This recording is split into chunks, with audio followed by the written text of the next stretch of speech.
Dr. Lynne Lane is next, Executive Chair, Commissioner, Mental Health Commission. A lot of experience in the area, especially of strategic planning and funding and service management in public and private sectors. Not only a career, but also voluntary work in this sector, and the prime focus she's had in her career is pretty simple: to develop health services to better meet the needs of communities, which is the essential mission of a lot of people in this room. Lynne Lane, ladies and gentlemen. Thank you, Jim. Can everyone hear me? Great. Well, look, thank you very much for inviting me to come and talk to you today. The title of my presentation is Planning and Investment for Addiction Treatment. And the quote that was associated with it was that good fortune is what happens when opportunity meets with planning. And I feel like, I'm not sure whether I've actually had good fortune because I'm sort of entering into such challenging times.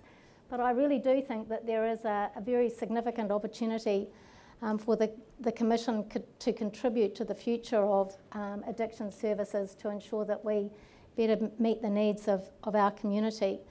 And so that's the role that I've been charged with. And what I'm wanting to do today is cover with you what the window of opportunity really looks like in the context of what's happening with the Commission, what our work program is for this next year before we're disestablished, and some of the key publications that we're currently pushing out into the media. Some of them you will have seen recently, and I've put some on the front desk for you, and how some of those publications will feed into our thinking around the blueprint. And what the scope and process will be going forward. I know I was asked to talk about some of the key challenges, but I think we've been hearing about the key challenges in terms of bringing together an integrated work program. And while I've been asked to talk about what some of the outcomes might be, we're not quite at that stage. We're only early in embarking in the process. So what I want to talk to you about is the process that we're bringing together in order to develop a blueprint that's going to be most useful for the sector, and really to get some feedback from you about how you might be able to best assist us with it. Before I start, I'd just like to acknowledge the work of Peter McGeorge, the previous Chair Commissioner. I've only been in this role this year. I'm not a specialist physician in mental health or addiction. I am a public health physician.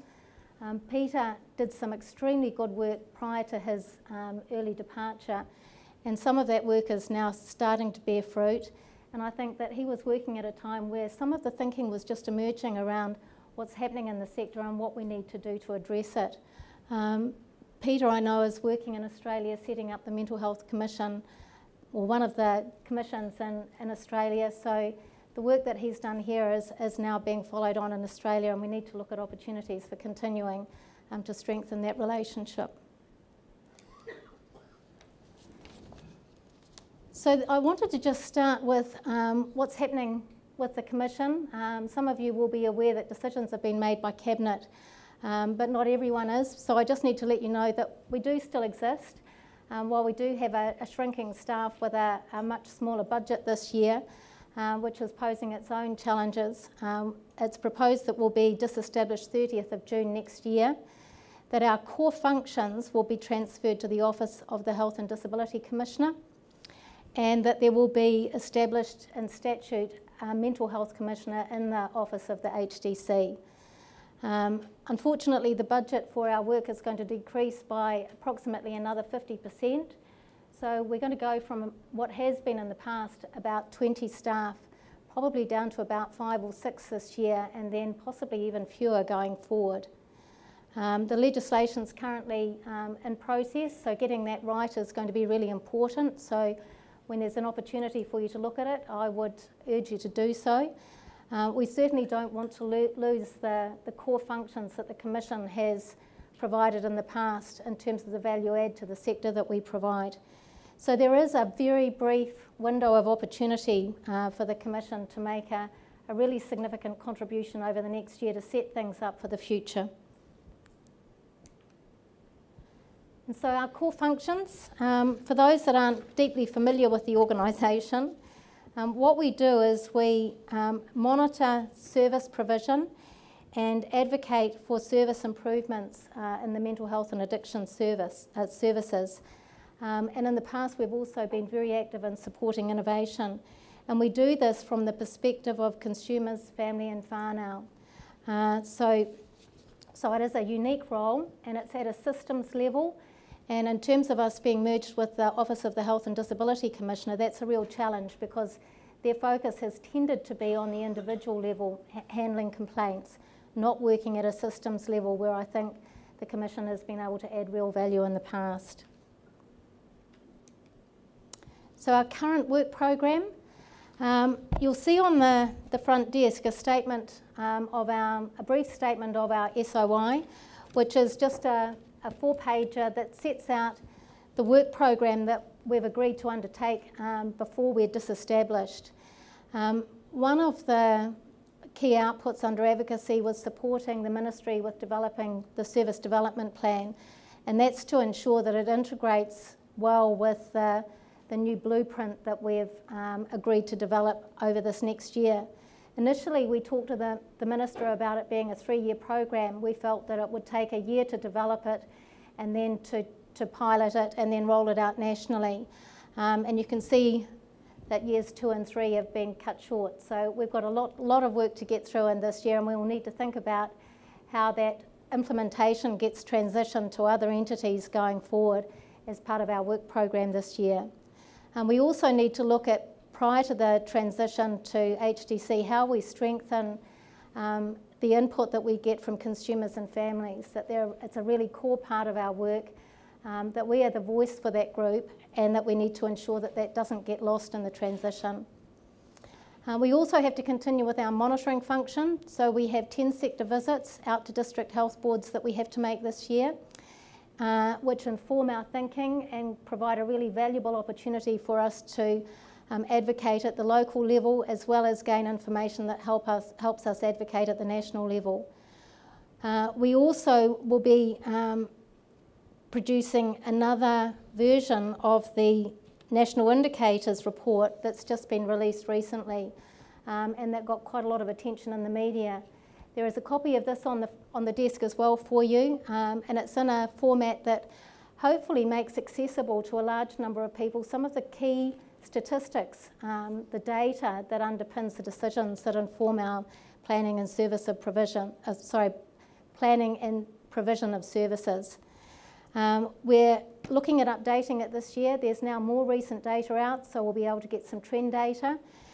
This recent publication was primarily 2008 data, and of course with the economy having deteriorated over the last few years, we're expecting that the situation may not be as good as the indicators that were in here. So if you're interested in the data that sits behind this, it's on our website.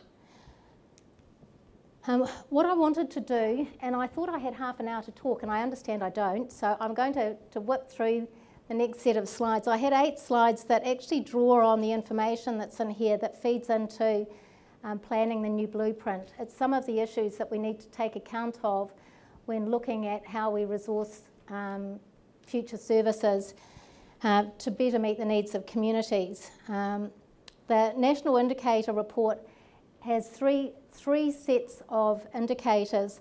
One of them gives us a sense of how well we're doing in terms of mental well-being of the population overall. The second set is around how we're going with access and delivery of services.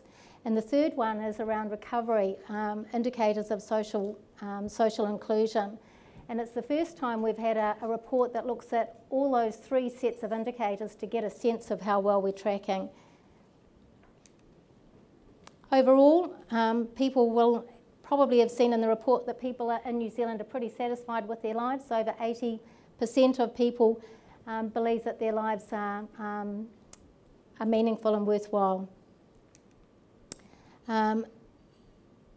However, when you look at, and I was thinking about the data that I put up really is reflecting that the data that Tom put up in his triangle, trying to get a sense of the numbers of people, the proportion of society that are affected by alcohol and drug use in a way that they perceive to be harmful. as opposed to the people that have got serious addiction problems that need treatment in our specialist services. And how do we plan across the spectrum for addressing those issues? So trying to get a sense of what the level of morbidity is and what the opportunity is for intervention right across that spectrum. And here you can see that in our younger age group, about 35% believe that they are being or they're experiencing harm related to drug or alcohol use. In terms of hazardous drinking for adults, you can again see that for the 18 to 24-year-olds, there's about 40% of the population are engaging in hazardous drinking. So again, it gives you an indication of the level of opportunity for early intervention. Proportion of people accessing mental and health addiction services by age group. And you can see when you think about the levels of people that are being affected by harm or experiencing harmful effects of alcohol and drug use, the percentages that are actually accessing our services, particularly for youth, are around or less than 2%. It is increasing slightly over time, but it's still very low. These are some of the factors that we need to think about when we're setting targets for the future and for access levels as well as for resourcing services. In terms of the number of people that wanted to reduce or wanted help to reduce the level of drug and alcohol use in the past 12 months but didn't receive them, I think it's really concerning to see that that was about the same number of people or more than the number of people that were actually accessing services. So that equates to around 50,000 people in New Zealand wanted help but didn't manage to receive it. So these are all things that I think we need to be thinking about when we move into our planning phase. And then when you look at the number of people that wanted to access help but couldn't by ethnic group, again you see that the rates for Maori and Pacific are significantly higher than they are for European and Asian. So again, we have problems with particularly vulnerable population groups, and we need to be thinking about how we address those. These ones I won't put in, given the time. So the context for developing a new blueprint. The first blueprint that was developed in '98, I think, achieved significant gains for the mental health and addiction services. It drove our thinking around the resourcing levels that were required for services, and also about the service models that we were using and the need to focus on recovery. There were significant achievements over the past decade. However, what we're finding now is, in talking with people around the sector, that there is a real readiness for it to be updated, that there is evidence when you look at the data of a reduction in productivity in mental health services vis-a-vis the increase in funding that's going in. And while there may be a number of explanations around that, we know that some of the problems associated with the current models are that there is non-alignment with the population-based funding formulas, so that the boards are engaged more in thinking about how they overcome those problems than they are and how they address service improvements. So there is a real readiness for people to look at a funding approach that better reflects the emerging new service models. What we've been doing over the last couple of months is talking to the sector around what worked with the old blueprint and what the new blueprint needs to deliver. And while this slide is a little bit busy, it sets out what we're trying to achieve in developing the new blueprint.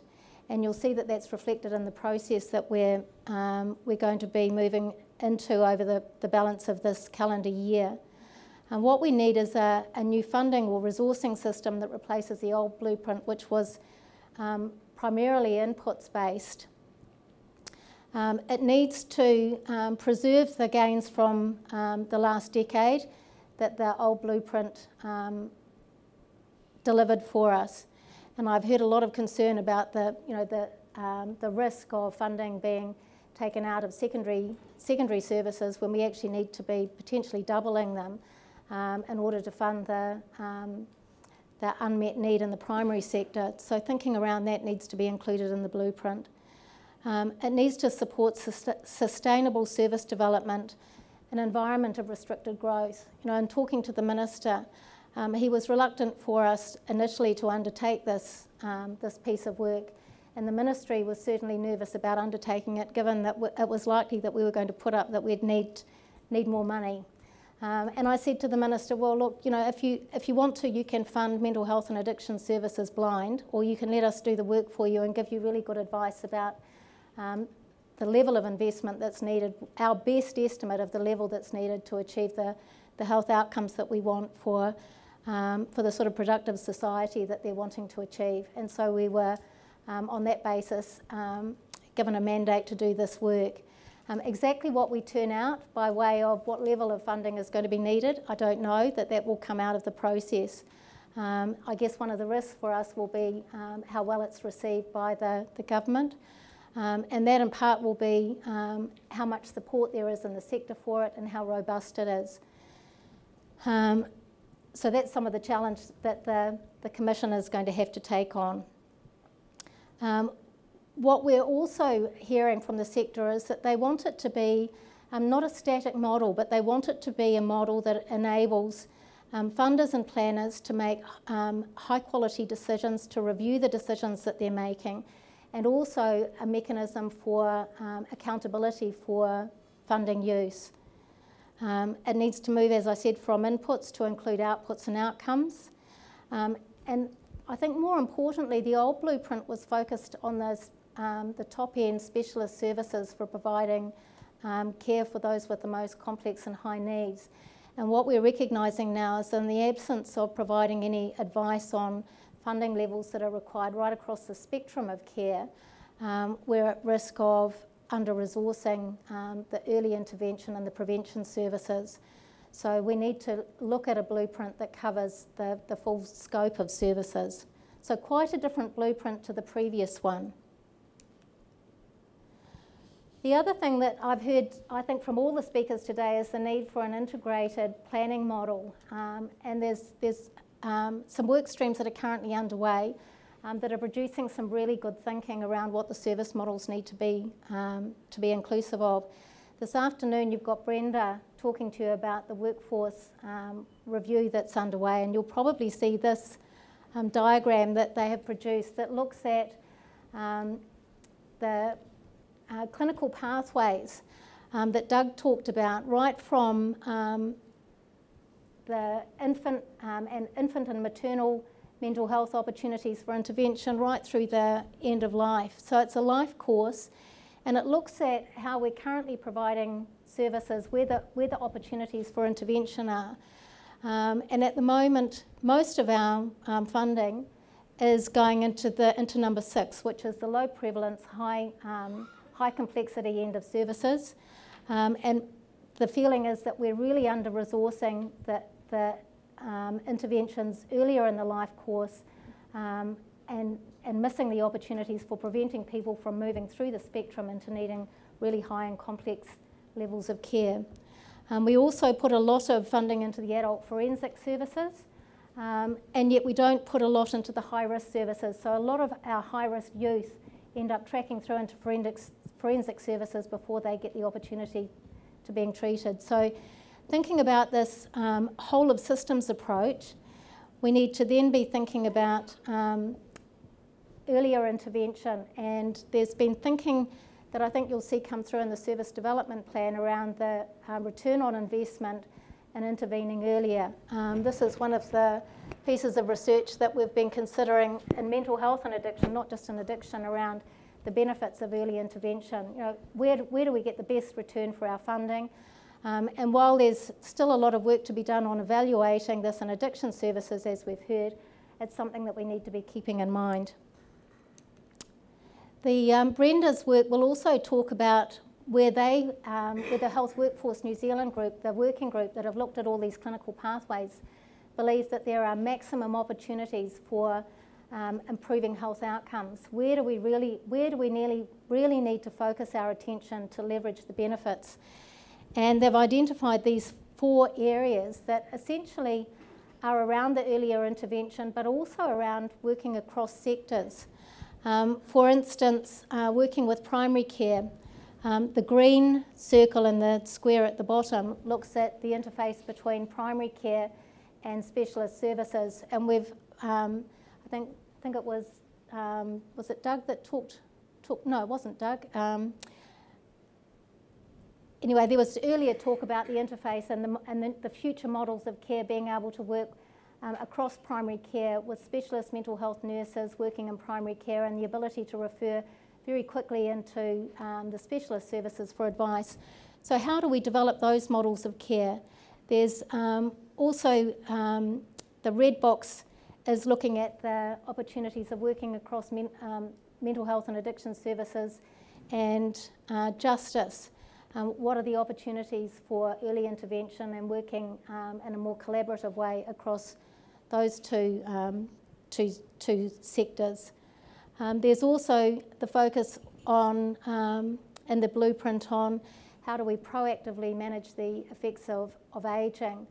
We know that that sector alone could suck out just about all the resources that we're putting in if we don't actually come up with better ways of managing the impacts of ageing and the ageing population and the burden of care associated with dementia services. So it's quite a big ask, and we've got a very short time frame to do it. This graph, or this slide, sets out what the process is going to be. It really summarises it. I'm not sure if these presentations are going to be available later, but I thought I'd include the details so that if people are able to download them, or if they would like copies of them, I'm quite happy to send them out. But this slide shows the work program over the current year. The months are along the top, and the key milestones. And what you'll see under A for August, we've actually just slipped on that slightly, but in the next few weeks, there'll be a high-level concept document come out that sets out what we believe the new blueprint needs to cover, what it will look like. And at this stage, our thinking is that there are 3 work streams that we'll need to engage in order to develop a more detailed blueprint that will be released before the end of the year for consultation, which is the second blue box. Can people see where I'm talking about? This one here. So this is the first one that will come out, the high level. We'll have 3 work streams that then develop the new high level detailed one by December. We'll consult on that, and by April, May, we'll have the final blueprint. The 3 work streams linked to the work that the ministry is doing with the new service development plan that Peter's talked about.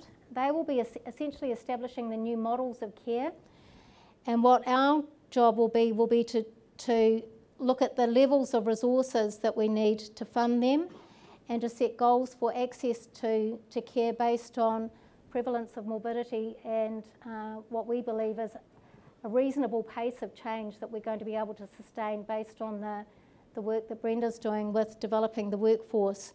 So we need to have close links with the Health Workforce New Zealand planning process. The second work stream will be looking at this one.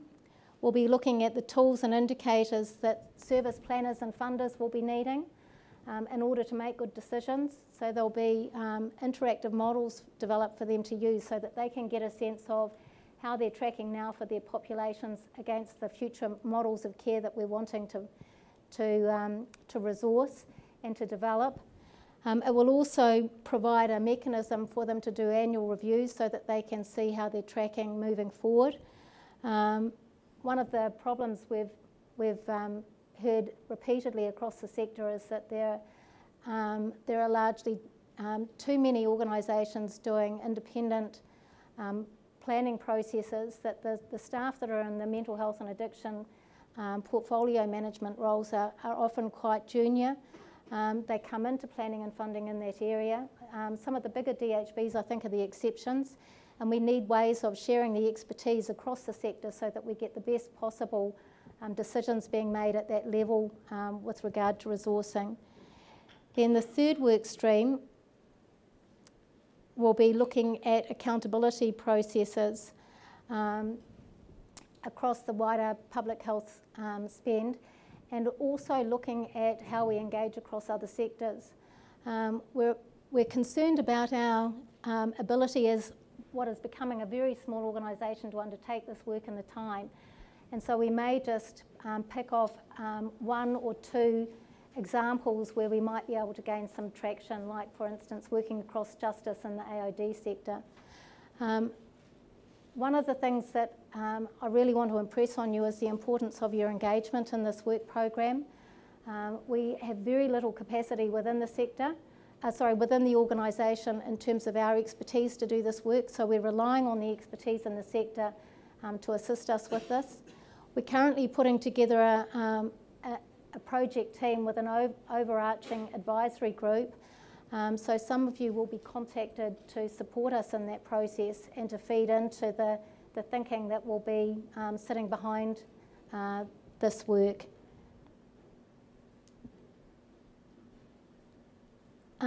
This slide just really sets out the implementation process. That the first year, as I've said, we'll be developing the new blueprint. We'll need to find we'll need to develop a handover process for ensuring that this work is picked up and incorporated into the DHB district and regional planning processes, and that it is rolled out formally in the Ministry's funding processes. There'll be an informal process, the bottom line, which is slightly different to the formal process. We believe that we can make a lot more gains by sharing this information and lifting people's understanding of the issues and getting them to move forward in advance of the Ministry formally requiring people to do it. So we're just in this slide recognising that by engaging widely and having an inclusive process in terms of developing the blueprint, we're wanting to get traction much earlier than would otherwise be the case in implementation. This slide is really complicated, and what it sets out is it was our best effort at looking at 3 of the major work streams along the timeline that I put up earlier. So there's the timeline that went up earlier. The middle section is our blueprint project. The top one is the Ministry Service Development Plan project. The bottom one is the Health Workforce Review. And I guess what I'm trying to get across is that before I started this process, these bits of work were all happening separately and in isolation. And what we're now recognising is that we actually need to put in place processes for making sure that we have an integrated approach to planning. That if we continue to work in silos, we're going to go nowhere. We're going to confuse the sector. We're not going to make the most of the opportunity that we have at the moment to get a plan that everyone signs up to, everyone understands, everyone is committed to, that we can move forward on. In addition to those 3 work streams, we've also identified that there were 2 others within the Ministry that need to be included to get this right. One is the IT systems that are being developed and funded to underpin mental health and addiction services, and the other is capital investment that will provide the facilities that we need for supporting these new models of services. So it's even more complicated than this. But what we are doing is we're talking across the silos and making sure that we do get integration, and we're also now getting better at working at integrating planning across sectors. So I think there's some really good signs that things are moving in the right directions. We do have some real opportunities to make some significant improvements, to build on the improvements of the past. And finally, just re-emphasising my request for your support, and going back to Thomas Edison, who gave us our first quote. There are 2 others here. One is that discontent is the first necessity of progress, and I think there is a lot of unhappiness with the current way in which services are funded, and the difficulty that people have with accessing them and the outcomes that we're achieving. A lot of frustration, which is great, particularly if we work together. And his second quote is, if we all did the things that we're capable of, we'd literally astound ourselves. So thank you for listening, and I look forward to working with you all in the future. Thank you, Lynne.